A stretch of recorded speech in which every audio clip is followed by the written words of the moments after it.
Assalamualaikum warahmatullahi wabarakatuh. Saya Farhan Ramadan dari jurusan Sistem Informasi angkatan 2019.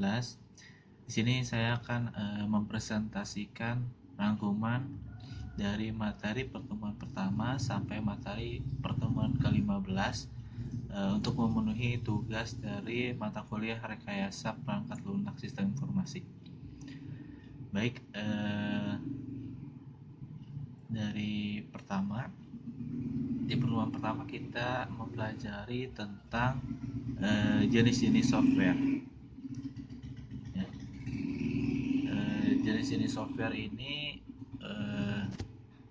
yang pertama ada jenis software market. Nah, software market ini ada dua jenisnya, yaitu software generik ya dan software pesanan. Untuk software generik ini ya itu seperti software-software yang dibuat dan dipasarkan, itu dijual di pasaran dan semua bisa menggunakannya. Sedangkan untuk software yang kedua, software pesanan, itu jenis software yang dibuat untuk kebutuhan tertentu gitu, dibuat untuk memenuhi pesanan dari seseorang seperti itu. Lalu ada jenis software platform ya, jenisnya banyak ya, seperti software system, software real time, software bisnis, software teknik dan ilmu pengetahuan, software tertanam, software komputer personal, software kecerdasan buatan, dan software mobile. Lalu juga ada software lisensi.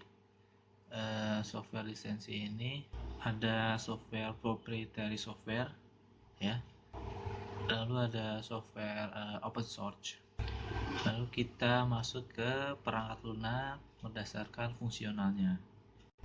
Macam-macamnya itu ada interfacing, lalu ada operating system, ada program aplikasi ya, itu fungsional perangkat lunak berdasarkan fungsionalnya.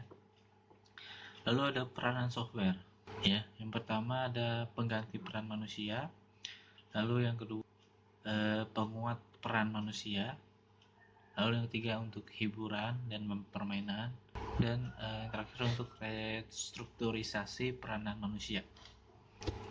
Lalu untuk proses pembuatan software atau perangkat lunak, yang pertama kita harus melakukan spesifikasi, lalu yang kedua melakukan pengembangan ya, lalu yang ketiga kita baru melakukan validasi, lalu yang terakhir kita melakukan evolusi ya.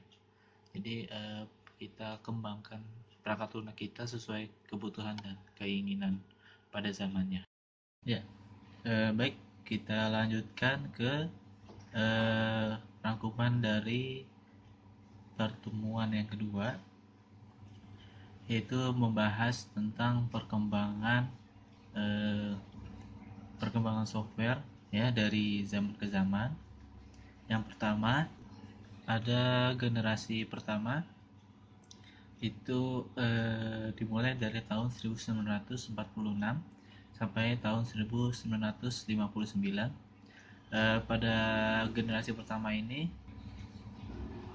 ya, untuk komputer generasi pertama ini dia masih menggunakan tabung hampa. Contohnya adalah ENIAC dan EXAC. Lalu untuk komputer generasi kedua ini menggunakan transistor ya,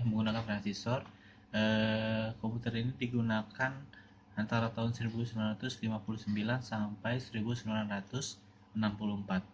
Lalu komputer generasi untuk komputer jenis ini digunakan antara tahun 1964 sampai 1979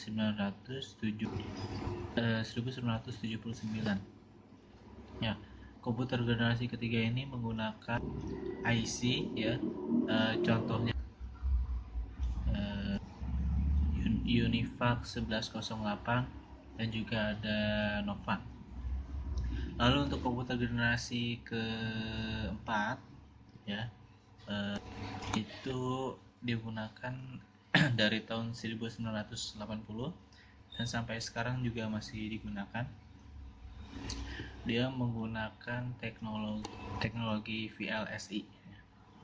Lalu untuk selanjutnya ada perkembangan software ya, software generasi pertama atau generasi awal ya, itu dia masih menggunakan batch orientation dan merupakan custom software. Lalu untuk software generasi kedua ini menggunakan multi user ya, terus juga dia menggunakan database dan softwarenya bersifat real time. Lalu untuk software generasi ketiga dia menggunakan distribute system dan juga hardwarenya itu low cache ya. Lalu kita masuk ke produk RPL.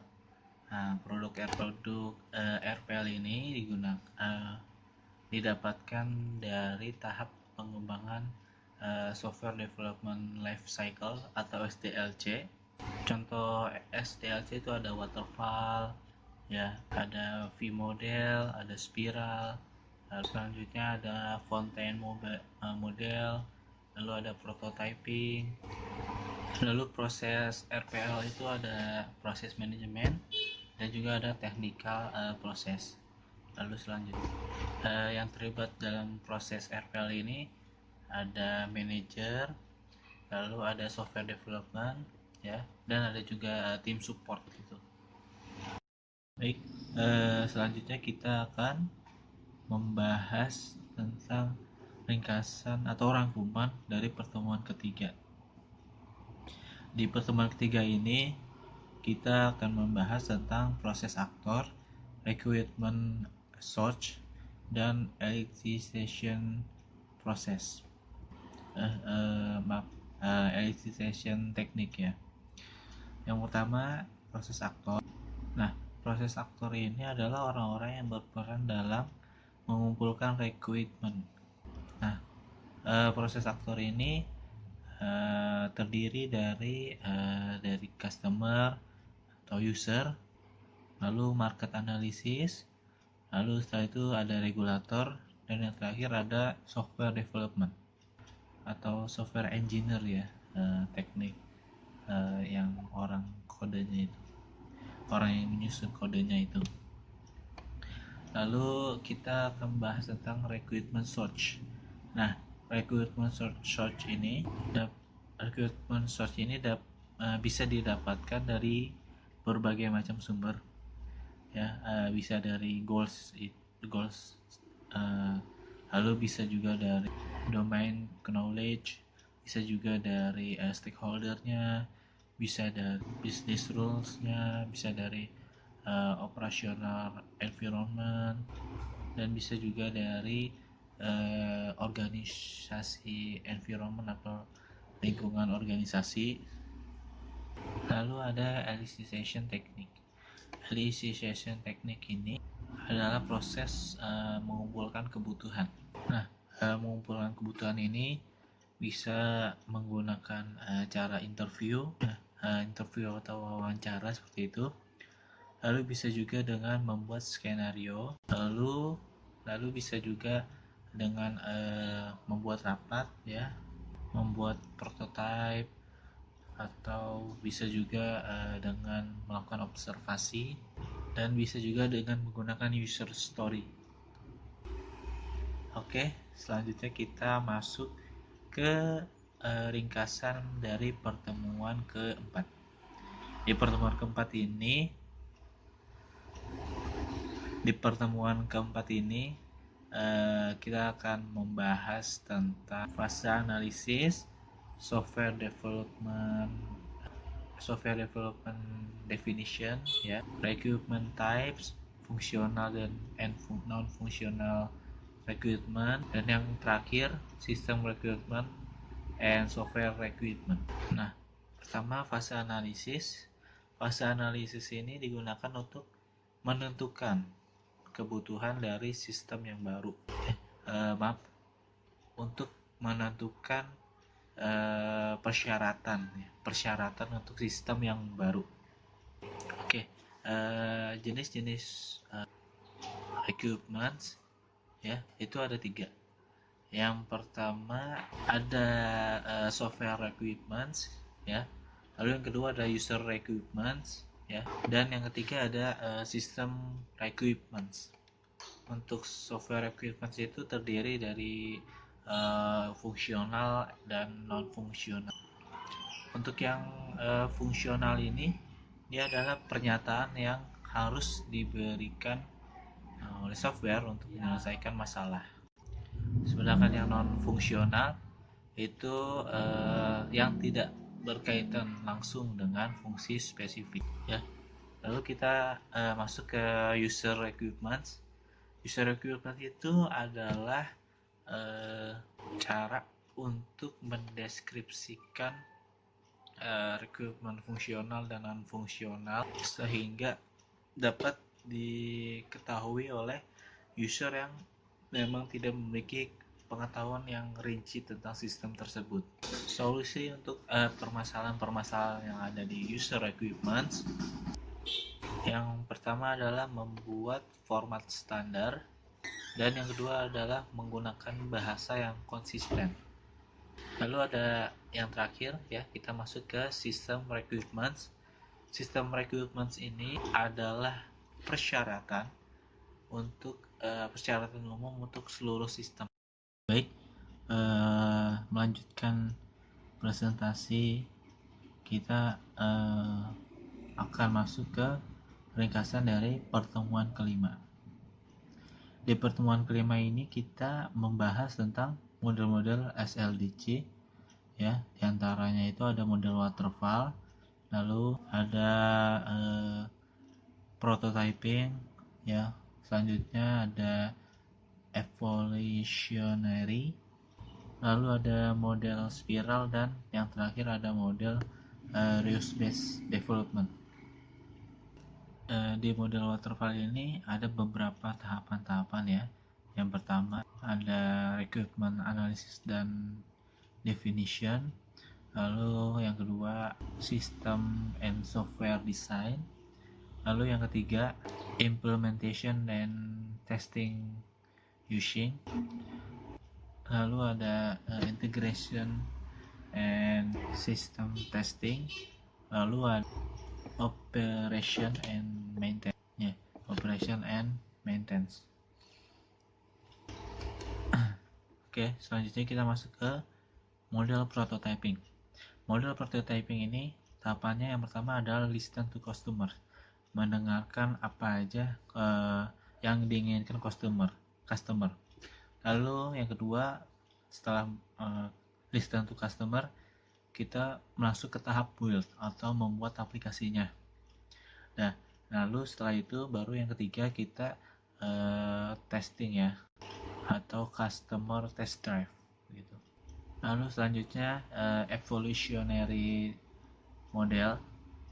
Itu tahapannya yang pertama adalah analisis, lalu yang kedua adalah desain, lalu setelah kita mendesain baru kita mengetikkan kode algoritmanya, dan yang terakhir kita melakukan testing. Selanjutnya kita ada reuse base. Reuse base itu menulis ulang kode sebagian atau keseluruhan sebuah software tanpa merubah fungsionalitasnya.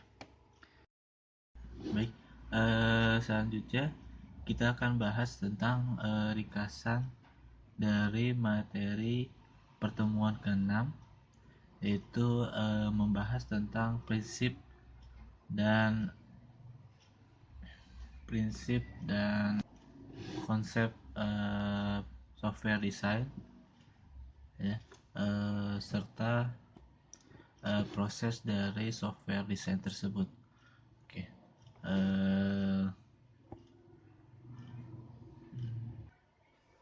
Jadi software design itu pengertiannya adalah suatu rangkaian aktivitas yang berulang untuk mengubah requirement menjadi sebuah blueprint yang bisa dinikmati oleh user.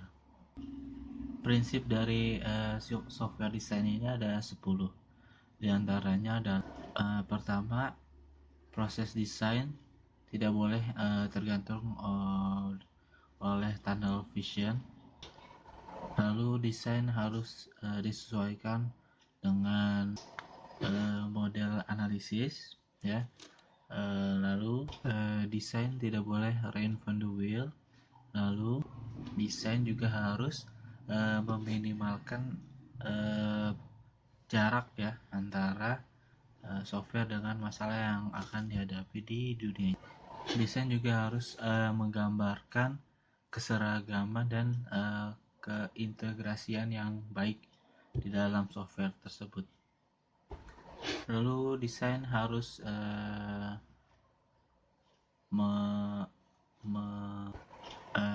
harus disusun ya untuk mengakomodasi perubahan. Desain itu bukan coding dan coding juga bukan desain. Desain juga harus dinilai kualitasnya saat dibuat ya, bukan saat proses software selesai, bukan, tapi saat dibuat. Lalu yang terakhir, desain harus direview untuk meminimalkan kesalahan-kesalahan dalam konseptual seperti itu. Lalu selanjutnya kita masuk ke konsep dari software design. Konsep dari software design ini ada 9 ya, diantaranya adalah abstraction, refinement, modularity ya, lalu arsitektur, lalu kontrol hierarki juga harus ada. Lalu selanjutnya structural partitioning ya. Lalu selanjutnya ada data struktur ya. Lalu selanjutnya ada software prosedur, dan yang terakhir ada information hiding ya. Itu adalah kesembilan dari konsep software design. Lalu selanjutnya kita masuk ke proses dari software design. Ya, ada dua macam proses pendekatan dalam proses software design, yaitu tradisional dan yang kedua adalah object oriented programming atau OOP. Kita lanjut ke rangkuman dari pertemuan ketujuh. Ya, pertemuan ketujuh ini kita membahas tentang area struktur dan arsitektur software serta software design.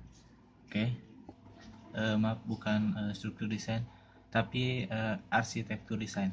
Baik, pertama, struktur dan arsitektur perangkat lunak itu berkaitan dengan susunan yang terdapat di dalam perangkat lunak. Ya, itu adalah pengertian dari struktur perangkat lunak. Sedangkan untuk arsitektur perangkat lunak itu adalah sebuah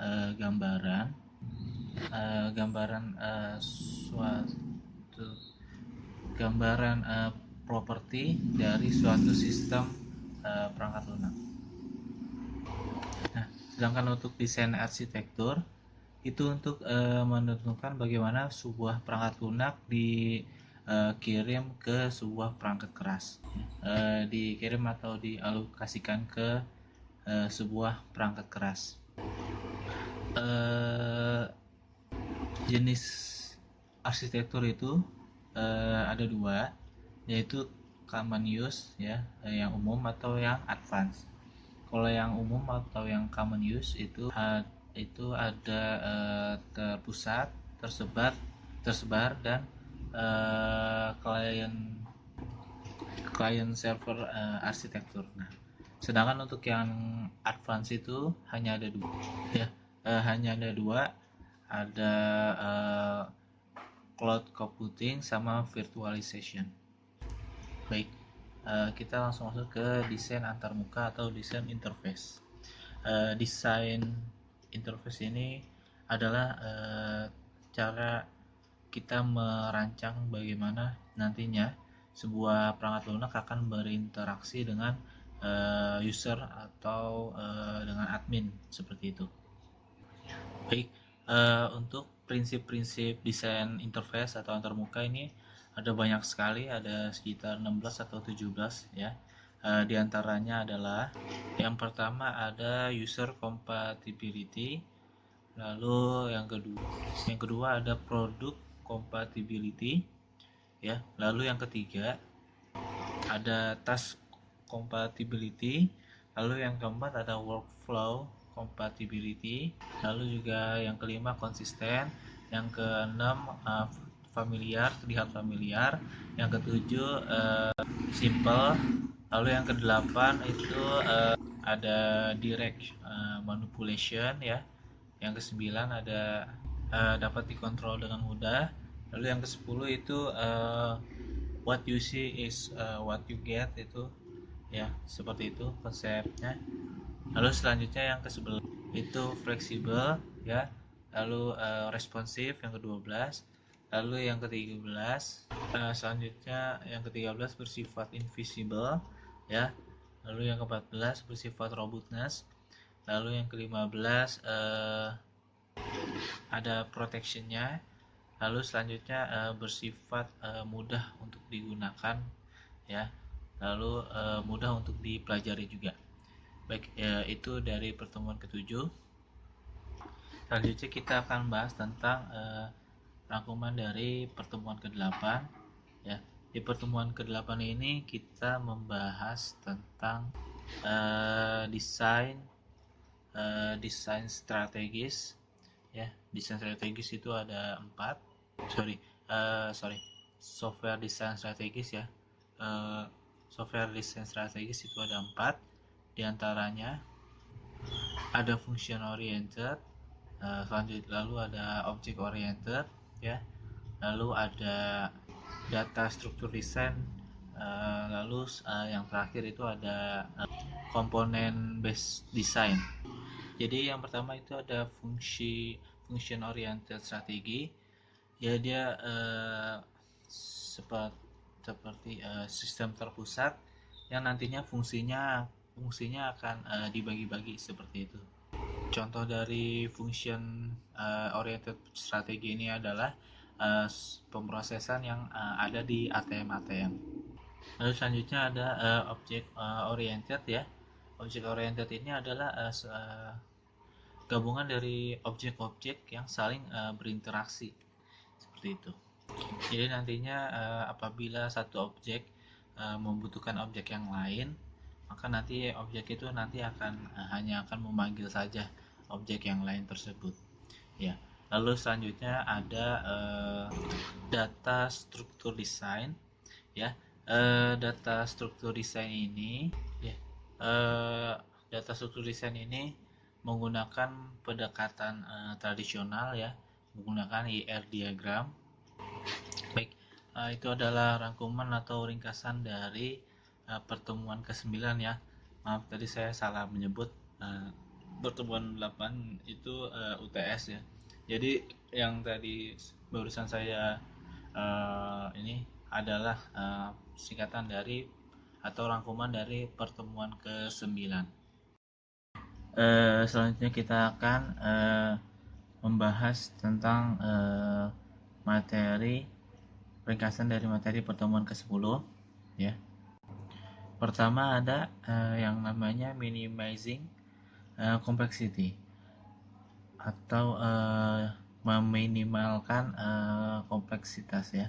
Jadi sebagai programmer yang menyusun suatu program software, kita harus membuat coding-codingnya itu lebih baik kita buat sederhana dan mudah dipahami daripada pintar tapi sangat susah untuk dipahami. Lalu selanjutnya mengantisipasi perubahan, artinya kita membuat sebuah software atau perangkat lunak sistem informasi yang nantinya bisa diupdate atau diubah tanpa mengubah fungsi aslinya gitu, fungsi besarnya. Baik, selanjutnya kita membangun perangkat lunak yang bersifat construction for verification. Artinya perangkat lunak yang kita bangun ini dapat dengan mudah dideteksi kesalahan-kesalahan yang ada di kode-kode programnya. Baik, selanjutnya ada yang namanya reuse ya. Reuse ini termasuk ke basic konsepnya ya. Jadi reuse ini berkaitan dengan penggunaan kembali. Artinya source code-nya itu masih bisa digunakan kembali seperti itu. Lalu selanjutnya ada standar dalam konstruksi. Ini adalah membuat standar untuk mencapai tujuan dari sebuah proyek tersebut. Baik itu standar pengembangan eksternal maupun standar pengembangan internal. Baik, selanjutnya kita akan masuk ke pertemuan ke-11 yang membahas tentang maintenance. Pertama-tama, maintenance itu adalah sebuah pemeliharaan ya, sebuah perawatan ataupun perbaikan maupun modifikasi terhadap perangkat lunak setelah perangkat lunak itu digunakan. Tujuan maintenance ini adalah untuk meningkatkan kualitas ya, meningkatkan kinerja serta memperbaiki kesalahan-kesalahan yang ada di dalam perangkat lunak. Kategori-kategori yang ada di dalam software maintenance ini ada korektif, lalu ada adaptif, ada juga perfektif dan juga preventif. Oke, selanjutnya model standar dari maintenance software ini ada 6 ya. Yang pertama itu ada proses implementation, lalu selanjutnya ada problem dan modification analysis ya. Lalu yang ketiga modification application, artinya kita mengaplikasikan modifikasi tersebut. Lalu selanjutnya kita mereview maintenance tersebut. Lalu selanjutnya yang kelima kita melakukan migration ya. Setelah migration yang terakhir kita melakukan yang namanya software retirement ya. Baik, selanjutnya ada beberapa aktivitas ya yang ada di dalam melakukan maintenance ini. Yang pertama, kita harus melakukan pemahaman program.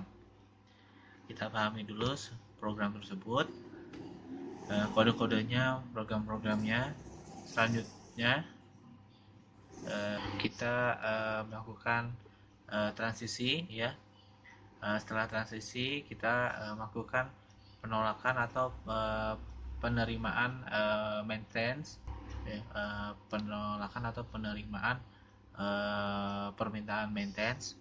Lalu selanjutnya kita melakukan analisis maintenance ya. Kita lihat apakah maintenance yang kita lakukan ini membuat software tersebut jadi lebih baik atau tidak. Lalu selanjutnya kita melakukan yang terakhir kita melakukan perjanjian kontrak. Lalu tools atau alat yang kita gunakan untuk melakukan software maintenance diantaranya adalah yang pertama ada program slicer, yang kedua ada static analyzer ya, lalu yang ketiga dynamic analyzer, lalu yang keempat data flow analyzer, lalu yang kelima cross reference, dan yang terakhir itu ada dependency analyzer. Baik, itu dari pertemuan 11. Selanjutnya kita masuk ke pertemuan ke-12. Ringkasan dari pertemuan ke-12. Baik, untuk materi yang ke-12 ini kita membahas tentang transaksi. Transaksi adalah eksekusi program ya, eksekusi program user oleh yang dilakukan oleh DBMS. Sifat-sifat transaksi diantaranya atomicity, lalu konsistensi, lalu isolasi, dan durability. Ada 3 alasan transaksi bisa gagal. Yang pertama karena diberhentikan, lalu yang kedua karena crash atau rusak, lalu yang ketiga transaksi tersebut mengalami hal-hal yang tidak terduga. Persyaratan atomicity yaitu apabila transaksi gagal setelah langkah 3 tapi sebelum langkah 6, maka uang akan hilang yang nantinya akan mengarah ke inkonsistensi database. Untuk konsistensi itu persyaratannya jumlah A tambah B tidak berubah walaupun telah dilakukan sebuah transaksi. Lalu persyaratan isolation ya, atau isolasi, jika antara langkah 3 dan langkah 6 terjadi izin melakukan transaksi lain yang mengakses database yang sedang diupdate sebagian, maka terjadi inkonsistensi pada database tersebut. Baik, selanjutnya kita masuk ke pertemuan ke-13 yang membahas tentang software quality. Nah, software quality ini adalah mengukur kualitas dari sebuah software, baik itu desainnya ataupun codingannya, ataupun hubungan antara codingan dengan desain dari software tersebut. Software quality aspek itu ada 3, yaitu fungsional, struktural, dan proses. Aspek dari fungsional quality diantaranya memenuhi requirement software, lalu yang kedua menghasilkan performansi yang baik, lalu yang ketiga mudah dipelajari dan mudah digunakan, dan yang terakhir menghasilkan software dengan minimal defect. Lalu untuk yang strukturnya, aspek strukturnya, yang pertama dari aspek kualitas strukturnya itu kodenya harus testability, lalu kodenya juga harus maintainability, lalu bersifat efisiensi juga, lalu mudah dipahami, dan yang terakhir kodenya juga harus aman ya, harus security ya. Kodenya harus aman, harus secure. Sedangkan untuk aspek kualitas prosesnya itu, yang pertama dia harus tepat waktu dan budgetnya juga minimal atau budgetnya itu sesuai. Baik, selanjutnya kita masuk ke ringkasan dari pertemuan ke-14. Pertemuan 14 ini membahas tentang software management ya, software configuration management. Software configuration management ini dia bertugas untuk mengontrol atau mengendalikan budget yang keluar pada saat melakukan perubahan pada sebuah software, serta mengelola sistem yang sedang berkembang tersebut. Kalau dari definisinya adalah salah satu cabang ilmu manajemen yang mempelajari tentang manajemen proses rekayasa perangkat lunak dalam hal mengembangkan baseline. Aktivitasnya diantaranya configuration item definition, configuration item identification ya. Lalu yang kedua dari aktivitas manajemen configuration software ini adalah promotion management, lalu yang ketiga release management, lalu yang keempat branch management ya, lalu yang kelima varian management, dan yang terakhir change management. Lalu kita masuk ke configuration item. Definisi dari configuration item adalah agregasi perangkat lunak, perangkat keras, atau keduanya yang ditujukan untuk manajemen konfigurasi dan diperlukan atau diperlakukan sebagai suatu entitas tunggal dalam proses manajemen konfigurasi. Lalu kita masuk ke definisi baseline. Baseline adalah suatu spesifikasi produk yang telah resmi ditinjau dan disetujui oleh manajemen yang bertanggung jawab, yang setelah itu berfungsi sebagai dasar untuk pengembangan yang lebih lanjut dan dapat diubah dengan prosedur yang formal. Lalu selanjutnya kita masuk ke version. Definisi dari version adalah rilis atau pelepasan ulang item konfigurasi yang berkaitan dengan kompilasi lengkap atau kompilasi ulang item. Versi yang berbeda memiliki fungsi yang berbeda pula. Baik, selanjutnya kita masuk ke ringkasan dari pertemuan ke-15 yang membahas tentang proses software management configuration ini.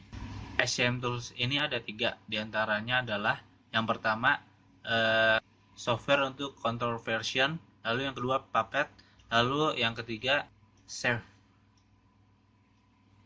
Proses-proses yang ada di SCM proses ini, yang pertama configuration identification, lalu yang kedua configuration control, lalu yang ketiga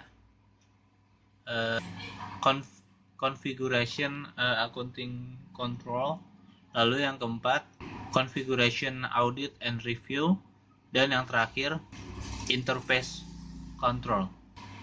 Baik, itu semua adalah ringkasan dari pertemuan pertama sampai pertemuan ke-15.